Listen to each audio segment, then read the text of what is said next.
not only the relevancy of what's happening in real time with the NCAA and student athletes, but just us as a society as well, about the disparity of wealth, the disparity of how we're treating one another, and that we've become very kind of selfish in our own regard, and versus being more selfless and understanding one another's point of view, even if our politics are different, our social agendas are different, our personal agendas are different. And National Champions tests all that. God bless J.K. Simmons. The very first thing we shot is the coach's speech to those 82 players sitting in front of them. Those are 82 real kids that had never been, almost all of them had never been on camera before. And a lot of them really got emotional listening to Coach Laser and what he had to say, because I think they understood it, that we were coming from a very grounded and honest point of view that, yeah, we're a Hollywood movie. You know, that's what we do. We hopefully make movies entertain, and somebody wants to pay to see and go escape for 2 hours. But hopefully this is a movie that also has a message within it that really gravitates towards them, and they can understand the issues that we're taking on at hand. But you're dealing with 80 kids that had lived and breathed this, and a lot of them, the system failed, where they didn't make it to the NFL.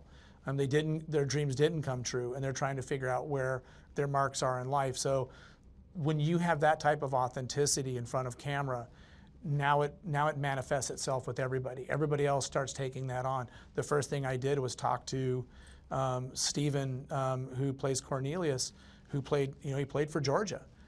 How do the player meetings go? Who sits where? How does this really, what are you feeling when the coach calls an impromptu meeting? He goes, you're crapping your pants, because it means that maybe their scholarship's going to leave. Somebody's going to get benched. You don't know what's going to happen. It's real world stuff. It's super high pressure.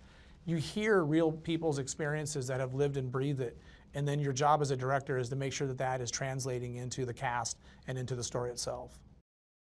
We didn't write the dialogue for Malcolm Jenkins. We didn't write the dialogue for Russell Wilson. We didn't write the dialogue for Jamel Hill.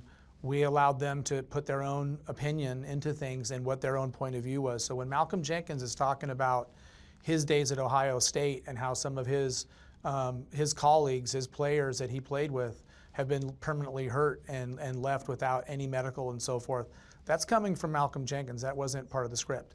And I love that about the movie, that the movie is this fictional movie that's taking on a real world situation, hopefully doing it in a very provocative and dramatic way, but also it was a platform to allow people to speak and to really voice it from their own history, their own expert opinion, versus us trying to write something for them to say that would be, it would be a fictional piece, and also not help the cause of us forcing somebody to say something that wasn't true.